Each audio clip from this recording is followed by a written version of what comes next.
तुमने झूठ और सच को परखने के लिए मेरे वजूद में से जिंदगी का सारा जोश और वलवला निचोड़ लिया है। इस बार नरेश शर्मा की हंसी मुतकब्बिराना थी। मैंने कुछ नहीं किया और तुम मुझ पर इतना बड़ा इल्जाम लगा रहे हो। मैं मानता हूं कि तुमने मुझे छुआ तक नहीं, मगर दिल से दिमाग तक सब कुछ तोड़ फोड़ कर रख दिया है। आज तुम्हारा तजर्बा ज्यादा है, कल तक तुम बेहतर हो जाओगे। मेरी बात याद रखना, कल कमरे से जरूर निकलना। उसने ताकीद की। मैं कोशिश करूंगा, मैंने दिल ही दिल में उस पर हंसते हुए नींद दिलाना लहजे में जवाब दिया। नरेश ने फोन बंद कर दिया। इससे बराह रास्त बात करके मेरे जहन का बोझ हल्का हो गया था। वो आपको कहाँ जाने के लिए मजबूर कर रहा था? गजाला ने धीरे से पूछा। वो मेरे जवाबात गौर से सुनती रही थी। उसने बिल्कुल सही अंदाजा लगाया था, मगर ये नहीं समझ सकी थी कि वो मुझे परियों और तितलियों के झुरमट में खो जाने का मशवरा दे रहा था। इसे ये बात पसंद नहीं आई कि मैं होटल के कमरे में महबूस हो गया हूँ। वो चाहता है कि मैं निचली मंजिल की रंगीनियों से अपना दिल बहलाने की कोशिश करूं। जब भी आप हाथ पैर ढीले छोड़े जा रहे थे, उसे यह अमकाना मशवरा देने की क्या जरूरत थी? यही एक नुक्ता काबिल गौर है। इस वक्त उसकी सारी गुफ्तगू का यही एक महवर था। आपने शुरू से बहुत अच्छा मौक़िफ़ इख्तियार किया, वरना वो आपको मजबूर कर देता। मुझे अंदाजा हो गया था कि वो मुझे किस राह पर ले जाना चाहता है। कल के लिए उसने बहुत इसरार किया है। हरगिज़ नहीं, उसने आप पर ज्यादा दबाव डाला तो मैं भी आपके साथ रहूंगी। वो तुर्शी से बोली। देखती हूं कि वो मरदूद आपको किस तरह बहकाता है। उसने जरा भी टेढ़ी बात की तो मैं उसका दिमाग दुरुस्त कर दूंगी। ये मर्दाना खेल हैं, इन्हें मर्दों तक रहने दो। तुम्हारी पोजीशन नाजुक है। मैं हरगिज ये पसंद नहीं करूंगा कि राह वाले तुम्हारी तरफ मुतवज्जा हों। एक बार वो तुम्हारी राह पर लग गए तो तुम्हारे नाम के हवाले से शायद इन्हें मेरी उर्फियत भी याद आ जाए। वो बहुत खतरनाक मोड़ होगा। आपको रंगरलियों पर मजबूर करके वो क्या मकसद हासिल करना चाहते हैं? गजाला ने उलझे हुए लहजे में पूछा। मैंने जरा सी देर के लिए सोचा और फिर एक हद तक गजाला को अपने एतमाद में लेने का फैसला करते हुए कहा। रीना ने मुझे बता दिया था कि नरेश शर्मा ने बेला सिंह नामी एक लड़की को मेरे पीछे लगाया है। उसके जरिए वो मुझे ब्लैकमेल करने का मवाद तैयार करना चाहता है ताकि मैं पाकिस्तान पहुंचने के बाद अपने किए हुए वादों से मुनहरिफ ना हो सकूं। बेला ने मेरी तलाश में अपनी पूरी शाम बर्बाद करने के बाद नरेश को अपनी नाकामी की रिपोर्ट दी होगी। नरेश इस वक्त नशे की झोंक में होगा। उसने मेरा हमदर्द और नाहसे बनकर मुझे फोन कर डाला। फिर तो रीना भी आपसे इसी मकसद के तहत टकराई होगी। गजाला ने नतीजे पर छलांग लगा दी। इसका भी यही मकसद था। मैंने इकरार किया, मगर वो मुझसे मिल बैठने के बावजूद नाकाम रही। बेला सिंह। गजाला ने दांत पीस कर वो नाम दोहराया। ये कोई सिख लड़की मालूम होती है। होगी। मैंने उसका ध्यान बटाने के लिए कहा। अब खाने और सोने की फिक्र करो, इसके बारे में कल सोचा जाएगा।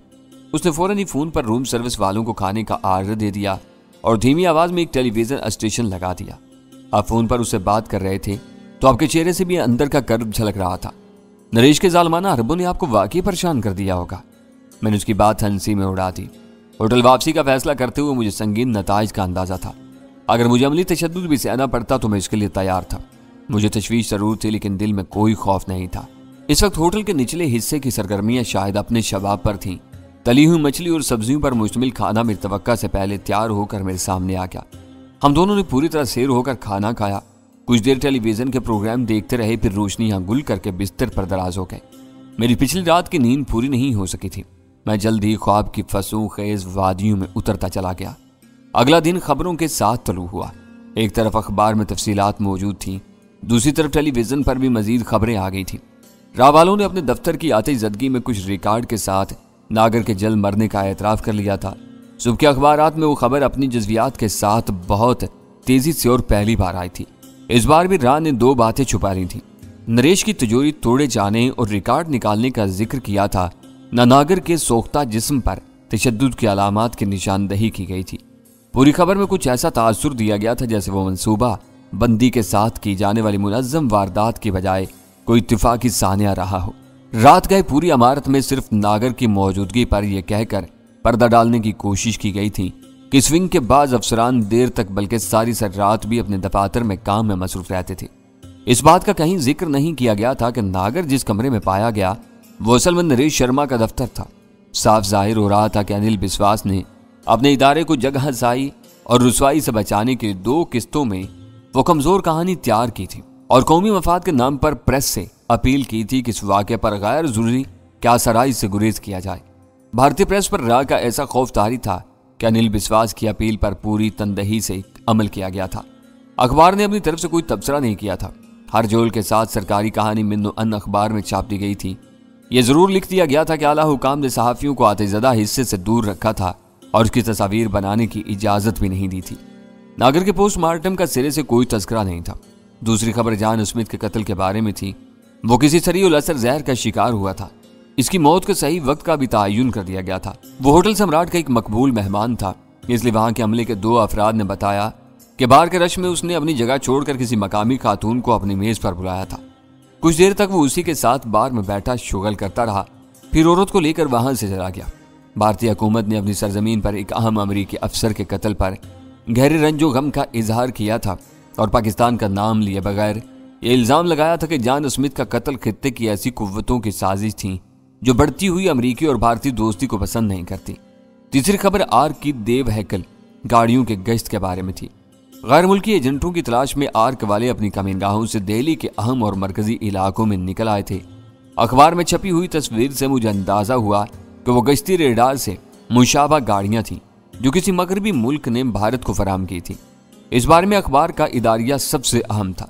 इसमें वाज़ेह तौर पर कहा गया था कि चंद रोज पहले पाकिस्तान से भारत में घुस आने वाले दहशतगर्दों के बारे में खबरें मिल जाने के बावजूद भारतीय सलामती के जिम्मेदार इदारे इसका खोज लगाने में बुरी तरह नाकाम रहे थे। इस ग्रुप का एक फर्द भी नहीं पकड़ा जा सका था। ये तहकीक की जानी जरूरी थी कि वो महज अफवाह थी जो मखसूस अज़ाइम के तहत फैलाई गई थी या इसमें हकीकत का उनसर भी शामिल था। अगर वो इतला हकीकत पर मबनी थी तो ये जानना नागुज़ीर था कि खुफिया इदारे कहाँ सोए हुए थे। पाकिस्तानी दहशतगर्दों की आमद की खबर बर वक्त क्यों नहीं मिल सकी और इन्हें सरहद अबूर करते हुए क्यों नहीं पकड़ा गया। न सिर्फ ये कि खतरनाक तखरीबकार भारत की सरजमीन पर दंदनाते फिर रहे थे, बल्कि उन्हें इतनी आज़ादी मिली हुई थी कि वो भारत के सदर मकाम में अपनी मनमानी कार्रवाइयां करते फिर रहे थे और कोई उन्हें रोकने वाला नहीं था। अखबारात ने इस अमर पर गहरे अफसोस और मुलामत का इजहार किया था कि भारत में न सिर्फ सरकारी एहलकार इन दहशतगर्दों की जद में आए हुए थे, बल्कि दोस्त मुल्कों के मेहमान भी इनकी दस्ते बुर्द से महफूज नहीं थे। वही कलामती इदारिया था और दिल्ली के वाक़यात पर मकामी शहरियों के रद्दअमल की तर्जुमानी कर रहा था। शायद दूसरे अखबारात ने भी पिछले दिन के वाक़यात को इसी रंग में लिया हो। ऐसी मजीद रुसवाई से बचने के लिए रावालों ने पहले से राजदाराना और मुदाफ़आना तौर तरीके इख्तियार किए हुए थे। सब किया धरा पाकिस्तानी दहशतगर्दों के खाते में डाला जा रहा है। मेरी निशानदेही पर गजाला ने वो इदारिया पढ़ने के बाद कहा, इन लोगों की कार्रवाइयों से भी यही जाहिर हो रहा है कि वो चंद पाकिस्तानियों को इन मामलात में कुर्बानी का बकरा बनाने पर तुले हुए हैं। इनकी ये सोच गलत नहीं है। मैंने मुस्कुराते हुए कहा, अभी इन पर हमारी हकीकत नहीं खुली है, इसलिए वो नामालूम पाकिस्तानी दहशतगर्दों का जिक्र कर रहे हैं। हमारे दिल्ली पहुंचते ही इनकी सफ़ों में खलबली मची थी और शहर के होटलों में मुकीम पाकिस्तानियों की कड़ी जांच पड़ताल शुरू हो गई थी। हाँ, गजाला ने पुरख्याल अंदाज में कहा, यह अच्छी बात नहीं है कि इन्होंने सही समत में सोचना शुरू कर दिया है। हम ज्यादा देर तक यहाँ रुके रहे तो वो लोग किसी भी वक्त हमको अपने जाल में जकड़ कर बेबस कर देंगे। अब आपको यहाँ से निकलने के बारे में संजीदा हो जाना चाहिए। मैं भी यहाँ डेरे डालने का इरादा नहीं रखता। असल काम पूरा होते यहाँ से रवानगी की तैयारी की जाएगी। इतना कुछ कर लेने के बाद आप किस असल काम की फिक्र में हैं? उसने हैरत से पूछा। मेरा ख्याल है कि हमने यहाँ अपनी तवक्का से ज्यादा बढ़कर कामयाबियां हासिल कर ली हैं और हर काम ऐसे बेदाग तरीके से अंजाम दिया गया है कि आपसे करीबी राबतों के बावजूद राह वाले इधर उधर हाथ पैर मार रहे हैं। ये सारी आज़ादी महज इस वजह से मुयस्सर है कि अव्वल खान ने मंसूबे की बुनियाद का पहला पत्थर बिल्कुल सही अंदाज में और मजबूती से जमाया था। अगर इब्तिदा में कराची से तस्दीक ना हुई होती कि मेरा नाम और कवायफ बिल्कुल दुरुस्त हैं, तो शायद हम हाथ पैर हिलाने से पहले ही धर लिए जाते। और आप भी इनको ये बावर कराने में अब तक कामयाब रहे हैं कि आप कराची में पुरानी गाड़ियों का लेन देन करने वाले एक छोटे ताजर हैं जिसे हर वक्त फाजिल आमदनी की शिद्दत से जरूरत रहती है। आपने ये नहीं बताया कि आपकी निगाह में असल काम क्या है। गजाला ने कहा, तुम याद करो कि हम जलाल की इस ख्वाहिश पर यहाँ आए थे कि अनिल बिस्वास का किस्सा तमाम कर दिया जाए ताकि पाकिस्तान के खिलाफ रावालों की सरगर्मियां एक तवील अरसे के लिए दम तोड़ जाएं। वो काम अभी तक बाकी है, मैंने कहा।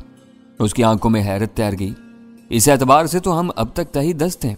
जॉन स्मिथ के खिलाफ हमारे दिलों में गहरा बुग़्ज़ो अनाद था। ये उसकी बदकिस्मती थी कि वो इन की धमकियों से खाइफ होकर कराची से भागा और यहाँ आ गया। फिर हमने उसे मार लिया। ग्रीन कोबरा मिशन के बारे में यहाँ गोपाल ने बताया तो उसे पूरा करना इन लोगों का काम था। उसे आपने जरूरत से ज्यादा आसान बना दिया। ये ज़िम्नी कामयाबियां थीं, असल काम बाकी है। मैंने उसी की तकमील के लिए पाकिस्तान वापस लौटने का इरादा मुलतवी किया था। मुझे यूं महसूस हो रहा था जैसे मैं यहाँ से खाली हाथ वतन लौट रहा हूँ। मुझे क्राइन वही नजर आ रहे थे जो अब सामने आए हैं। मैं इस वक्त चला जाता तो सारा किया धरा हमारे सर थोप दिया जाता और मैं आसानी से दोबारा भारत की सरजमीन पर कदम रखने के काबिल न रहता। दुआ करो कि मेरा मजर खान वाला बहरूप चंद रोज तक कामयाबी से चलता रहे। इनके चले जाने के बाद यहाँ हम 5 अफराद रह गए हैं, जिनमें से 3 IB वाले हैं। हम सब दिलो जान से एक दूसरे की कामयाबी के ख्वाह हैं। इस वक्त अपने असल काम की वजाहत करके आपने मेरे जहन से बोझ हटा दिया है, वरना मुझे यूं महसूस हो रहा था जैसे आपने किसी वाज़ेह मकसद के बगैर यहाँ रुकने का खतरा मोल लिया है और अब हम अंधेरे में टामक टूइयां मारते रहेंगे। किसी आम मकसद के बगैर इस वक्त यहाँ रुकना खुदकुशी के मुतरादिफ होता। मेरे सामने एक हदफ था और अब तक हम उसी समत में काम करते चले आए हैं।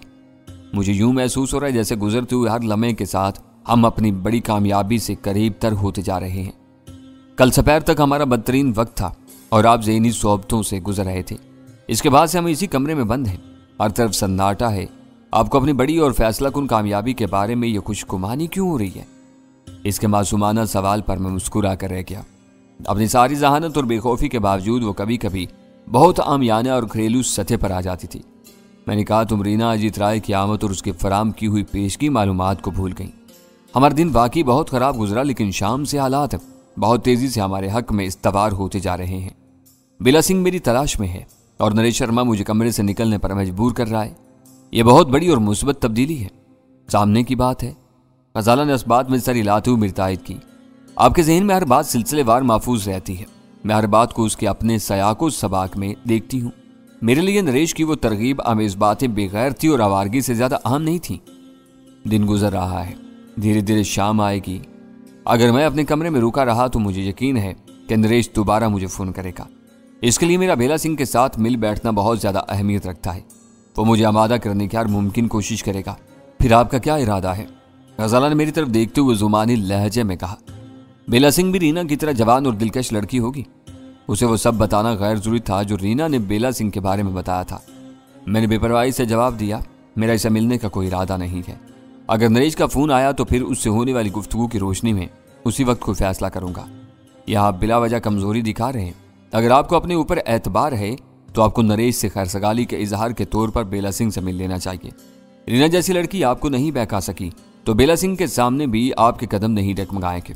और उसी वक्त शेर होती है जब उसके सामने वाला मर्द कमजोर पड़ने लगता है। मुझे आप पर भरोसा है। मेरी तरफ से आपको खुली इजाजत है। अब जब चाहें बेला सिंह से मिल सकते हैं। मैं आपके रास्ते में रुकावट नहीं बनूंगी। मैंने उसे कोई जवाब नहीं दिया, लेकिन सच बात यह थी कि उसकी नई फराख दिलाना पेशकश पर मेरे सर से एक बहुत बड़ा बोझ हट गया था। पिछली रात उसने नरेश की तजावीज पर जिस सख्त रद्दअमल का मुजाहरा किया था उसने मुझे तशवीश में मुब्तला कर दिया था।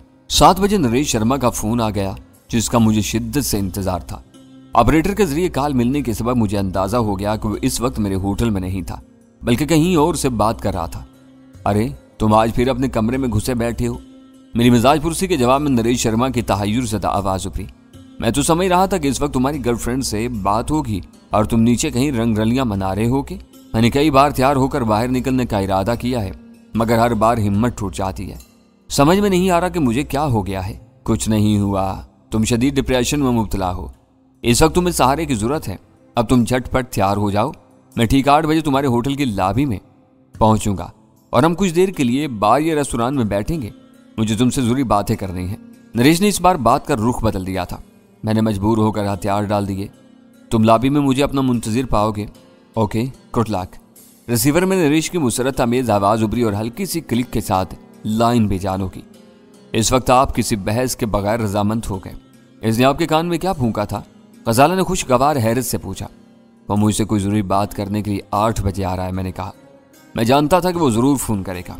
उसने अभी तक आपको अपनी मखसूस लड़की के बारे में कुछ नहीं बताया, लेकिन मेरी बात लिख लें कि बेला सिंह इसके साथ होगी। देखा जाएगा। मेरे मजीद इनकार से वो मुश्तिल हो जाता। अपने डिप्रेशन की वजह से मैं तफरीहात में हिस्सा लेने से इनकार कर सकता हूँ, लेकिन नरेश से मिलने से इनकार करना मुमकिन नहीं था। उसने बहुत चालाकी के साथ अपना पैंतरा बदला है। मैं बेबस हो गया था। मैंने फौरन ही शेव करके कमरे से निकलने की तैयारी शुरू कर दी। 7:45 बजे मैंने कमरा छोड़ दिया। नरेश के आने से पहले मैं होटल की खुली फिजा में कुछ वक्त गुजार कर नए फैसले करना चाहता था। मैं लॉबी की गोशे में बैठकर सिगरेट फूंकता रहा। मैंने मुसम्मम इरादा कर लिया था कि बेला सिंह कितनी ही हसीन और शोख व शंक क्यों ना हो, मैं उससे दूर रहूंगा। अपने दिए हुए वक्त से 5 मिनट पहले नरेश होटल की लॉबी में नजर आया। वो गहरे नीले रंग के शानदार सूट में मलबूस था। वो तेज से कदम उठाता हुआ नमूदार हुआ था। उसकी मुतलाशी निगाहें इधर उधर भटक रही थी। मैंने अपनी जगह छोड़कर हाथ हिलाया। उसके होंठों पर जवाबी मुस्कुराहट तैर गई और उसने अपना रुख मेरी तरफ तब्दील कर लिया।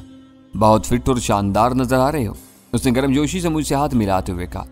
मैं समझ रहा था कि तुम्हारा चेहरा लटका हुआ होगा, आंखों में वीरानी तैर रही होगी।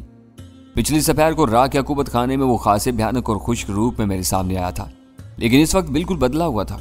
वो दोस्ताना अंदाज में मेरा हाथ थाम कर होटल के अंदरूनी हिस्से की तरफ चल दिया। वो मेरे साथ होटल के बार में बैठकर एक आध पैग पीने का ख्वाह था।